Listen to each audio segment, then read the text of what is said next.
I think that a distinction between good and goodness would be good for Christianity. Yes. Yes, Very. because we've had this discussion already, right? But tell me why you think so. I'm interested. Okay, so good is different from goodness because goodness is God.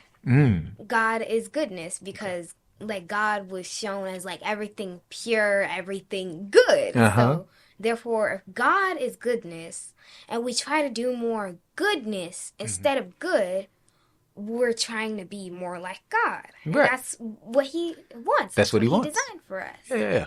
And doing good is like completely different. Doing good is like I want to say doing an act, and doing goodness is a lifestyle. Oh, that's heavy.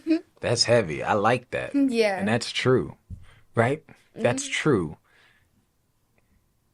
And I think about it, when I was thinking about our discussion about it, one of the reason I think it would be helpful in Christianity is because I think it would help people to feel like they would know God's will better, right? Like a lot of times I think people feel like that they don't want to make a decision, right? You come to a point, you don't know what to do. There's all these options. You don't know what to do, right? Right.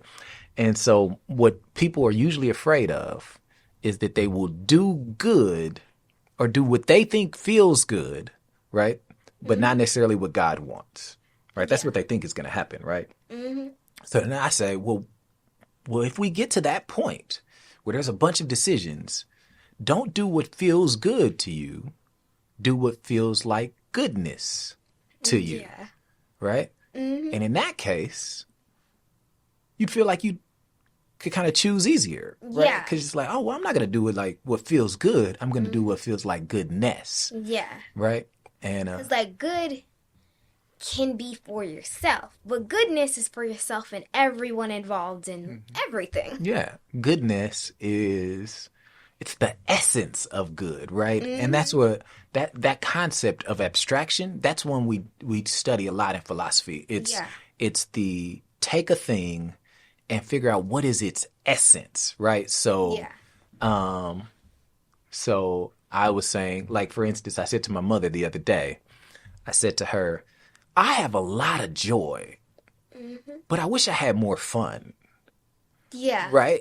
Because what's the essence of fun, right? It's laughter, it's joy, right? And I'm like, oh, I have a lot of that. Yes. Right? But I wish that I personally had more fun, right? Because I have joy, I have the ness of fun. I have funness, right? But I don't get fun, right? I don't get as much fun as I would like, right? Yeah. And that's the idea of abstraction, is trying to figure out what is the essence of a thing, right? And so I think a lot of times we are so focused on doing good, right? And being good and acting good and showing good. And I'm like, oh, let's not do that. This is where I think a distinction would be good. Let's not be good. Let's be goodness. Yeah. Let's not think about good. Let's think about goodness. Let's not do good. Let's do goodness, right? And I think that would dramatically change how we approached our Christianity and really give us a lot of clarity on what God wants for us to do. Yeah. Right?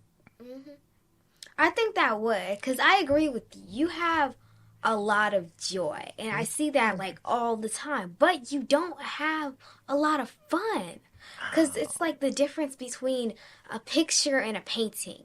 Okay. You got the painting down, but like if you took a picture of the Mona Lisa, that's very cool, like very nice, but the painting is like the best one. Yeah. And you have the painting. Just wish you had the picture too. Oh. Well, thank you for saying that. I want you to have the picture and the portrait too, right? Like I want you to have the photo and I want you to have it all, right? Yeah. And that's why I'm trying to teach this concept, right? For you especially, right? As Ines, I'm like, Ines, if you could turn each of your minutes to a moment, you would get to choose, right? You would get to choose how you feel, right? And I think for you, that would be really empowering because of the way you kind of approach the world, right?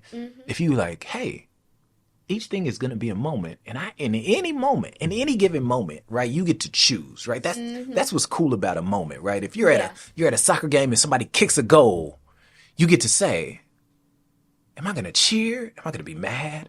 You get to choose, right? Yeah. And so I'm like, dude, that would be cool if you could just, and that's how I try to live my life, right? Is when what happens is sometimes moments will jump on you, minutes will jump on you, right? Yeah. I'll be like, I'm in a minute, right? And then I have to tell myself, because who gets to determine if it becomes a moment? You. Me, right? So then I tell myself, wait, I get to choose how I feel right here. Yeah. I don't want to feel like that. I don't want to feel like that. I want to feel like this, right? Yeah. And so I'm going to do that, right? That goes back to our question. We'll have to have that one later, but that goes back to our statement we had last night. Yeah. What if you could change what you feel, not just how you feel, right? What if you could change what you feel? And I think moments allow you to do that. That's why I want to change time into moments. Thank you, Mr. Nate. That one felt good. I was okay with that ending there. Yeah, that was good. Literally. Yeah. How you feel? Good. Good. Was that 3? Yeah. That was 3, man. We done. Yeah. So, good to go.